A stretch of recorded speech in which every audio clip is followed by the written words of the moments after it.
Good morning, নমস্কার, রাধে রাধে। আশা করি আমার কাছের দূরের সকল বন্ধুরা আপনারা ভীষণ ভালো আছেন, আমরাও ভালো আছি।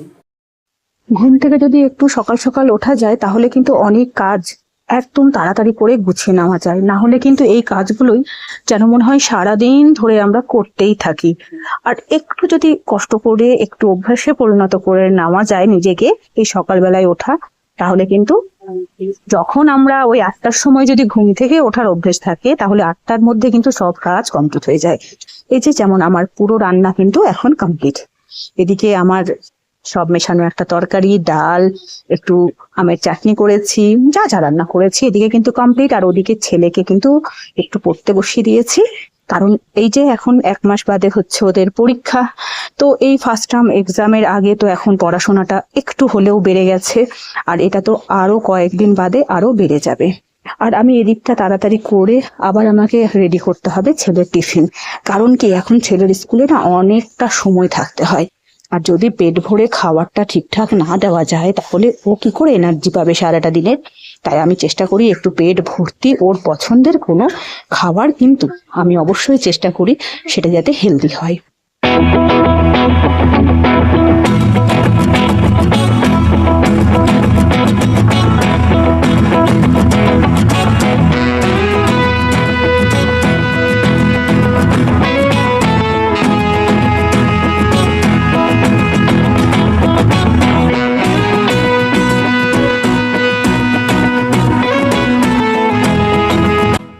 আর এই যে বললাম হেলদি, তার কারণটা হচ্ছে এই যে আজকে আমি সব মেশানো যে তরকারিটা করেছি দেখালাম, তো সেই তরকারিটা থেকে ডাঁটাগুলো সরিয়ে আর এই যে দেখুন বাটিটাতে আমি আলাদাভাবে ওটাকে পেস্ট বানিয়ে নিয়েছি। পেস্ট মানে ঠিক কেমন, যেমন আলু পুর ভরা হয় ঠিক তেমনই পুর ভরবো তার জন্য। আর আটাটাকেও কিন্তু ভালো করে মেখে নিয়েছি। আর অবশ্যই বাচ্চাদের রান্না আর বাচ্চাদের জন্য যে কোনো একটা ডিশ হোক তার একটা সুন্দর কিন্তু নামকরণ দিতে হয়। তো আজকে আমি এটার নাম দিয়েছি ভেজিটেবল পরাঠা।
আর এই ভেজিটেবল পরোটার জন্য এই যে আমি ভালো করে আটাটার মধ্যে পুর হিসেবে সেটাকে দিয়ে দিলাম, আর এখন পুরো লেচিটাকে সুন্দর করে গোল করে নিলাম।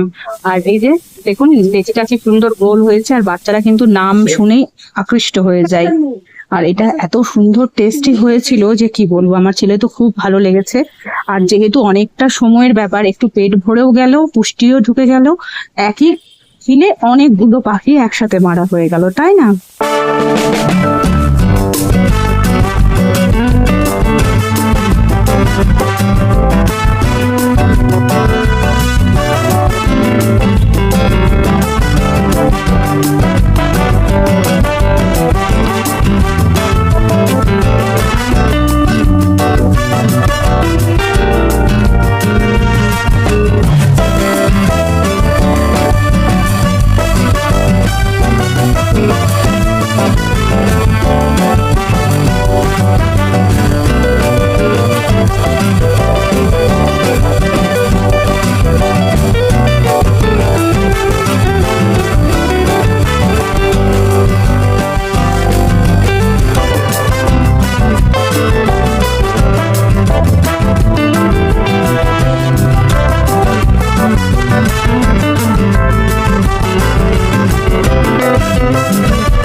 আজকের ওয়েদারটা ভীষণ সুন্দর, মানে সকাল থেকে একদম রোদ এখনো পর্যন্ত ওঠেনি। আর আমি সকাল থেকে উঠেই তো দেখালাম যে কীভাবে আমার রান্নার তোড়জোড় শুরু হয়ে গেছে। যদিও এখন আমার মানে আজকের দিনে আমার হাজব্যান্ড কিন্তু স্কুল যাবে না, কিন্তু ছেলে স্কুল যাবে। আর আমার যেহেতু সকালটাই মনে হয় রান্নাটা করা সবচেয়ে বেস্ট, কারণ সকালে রান্না করলে না সারাটা দিন ওই রান্নাঘরে ঘচর পচর করতে হয় না। আর তাছাড়া আমাদের তো অনেক কাজ থাকে না, যেটা আমরা সারাদিনে করতে পারি।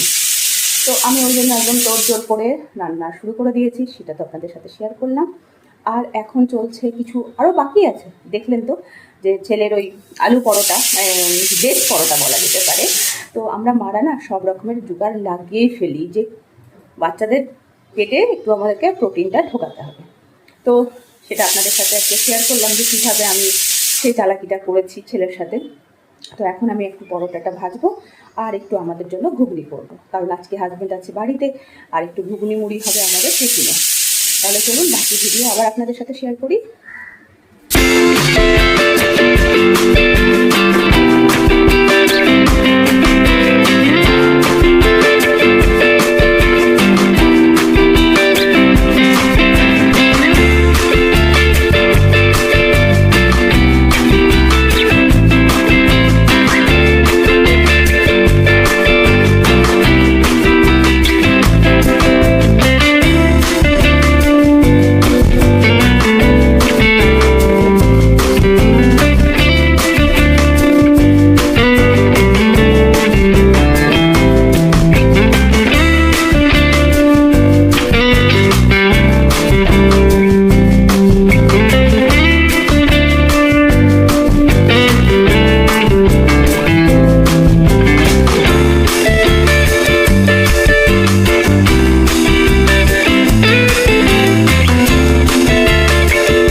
তো ছেলের টিফিন হয়ে গেল রেডি, আর এই যে বানানা বক্সে বানানা দিয়ে দিলাম, আর এখানে হয়ে গেল ভেজিটেবল পরোটা, আর সঙ্গে দিয়ে দিলাম একটু আমের চাটনি।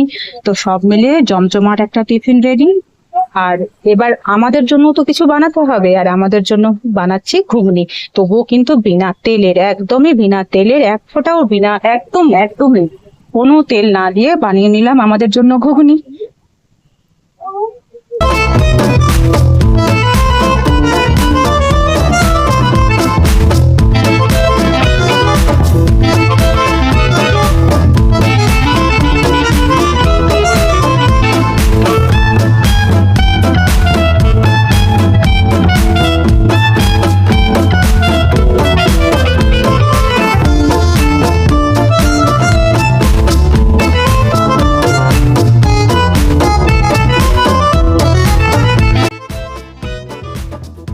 সকাল সকাল আমার রান্নাঘর সব হয়ে গেল কমপ্লিট, আর ছেলে বসে গেছে এখন খাবার খেতে, না বেটু? আর বাবু খায় সকাল সকালে কি খায় সেটা বলে দাও। ফ্যান ভাত আর স্যালাড। তাহলে আজকের ভিডিও এই পর্যন্তই, বেটা টাটা করে দাও। আমাদের এই ব্যস্ত সকালের ভিডিও আজ এখানেই শেষ। আবার দেখা হচ্ছে পরের দিন নতুন আরেকটা ভিডিওর সাথে। Tata, bye bye.